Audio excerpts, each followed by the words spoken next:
Namaste Estonia. We all of us come into this world as an enlightened awareness, completely free.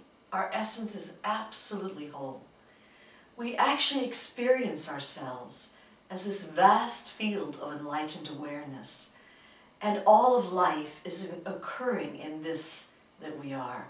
As a matter of fact, science will tell you that when you are born and you're in very early infancy, you feel yourself to be a field of oneness that is so complete that when mother's hand comes before your eyes, baby experiences mother's hand as being part of itself. So one do you feel with all that exists.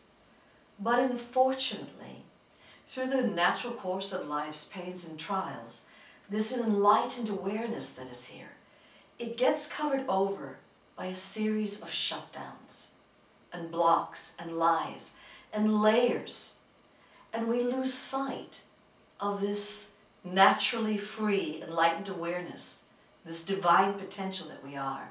And it can be something very simple.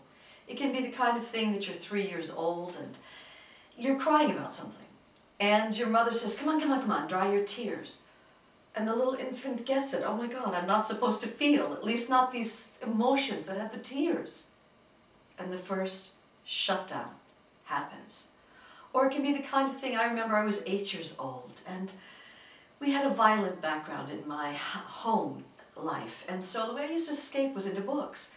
And of course, when you love things, you become good at it, and I became a good reader and therefore a good speller.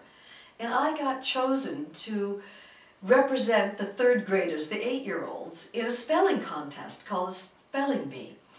And all the different schools had gathered together from our county, and thousands of people were in a stadium. And I'd already spelled 3 difficult words.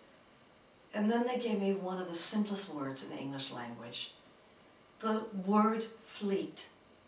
Now, in my children's books, I'd never seen the word fleet, but I had seen the word flea, an insect.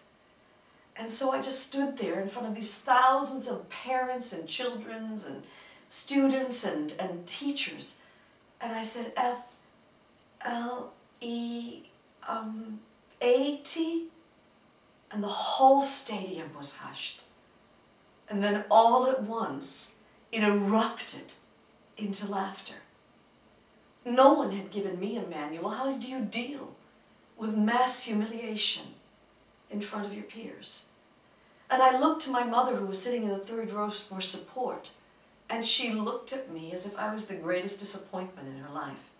And she just shook her head, and she went like this.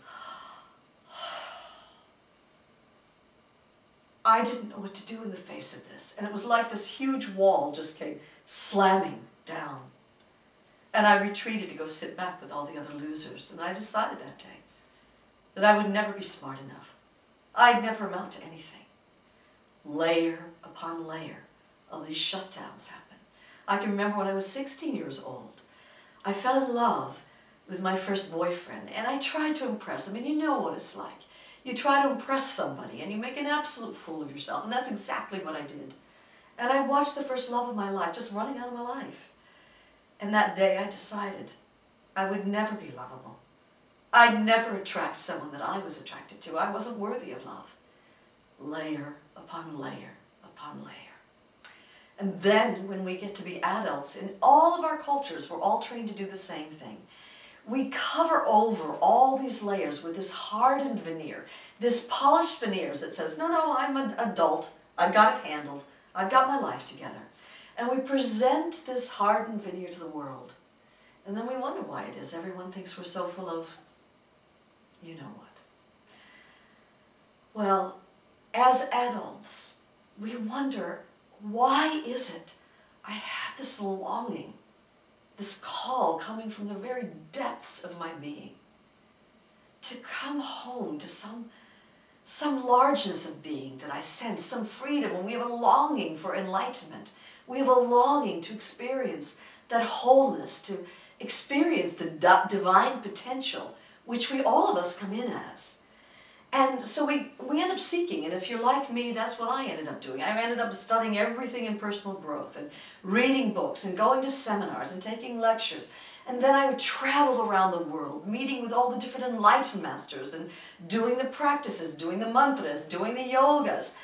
And it seemed no matter what I did, no matter what I tried to do, somehow I just couldn't get access to this enlightened awareness. I didn't have a method. I didn't know how. And none of the practices I was doing was bringing me there.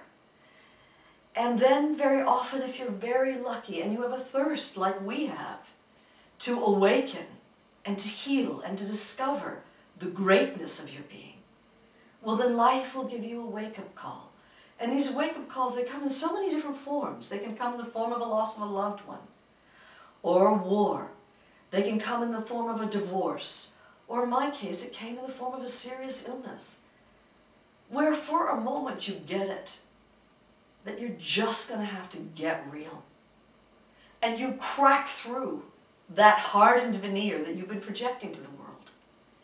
And you end up opening down through the layers of all the lies and the shutdowns, the hurts, the traumas, the pains, the blocks, and you end up opening into this vast, radiant potential, this huge light, this love, and you realize it's been there all along. Only all of us, what we did is we identified with the layers that covered it.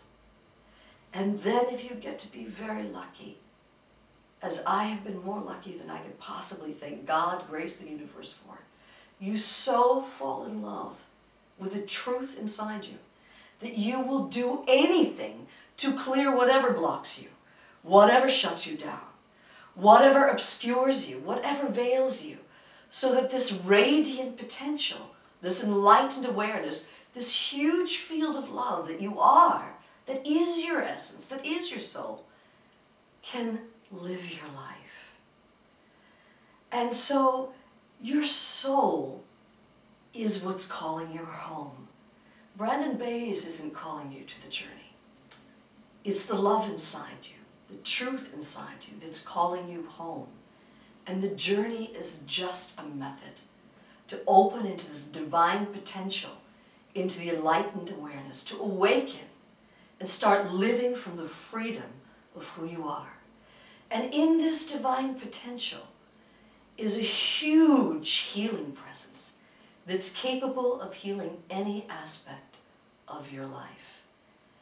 And so, Estonia, I welcome you home to the truth that dwells inside you, to the radiant, enlightened awareness that is your own essence. A deep, heartfelt namaste.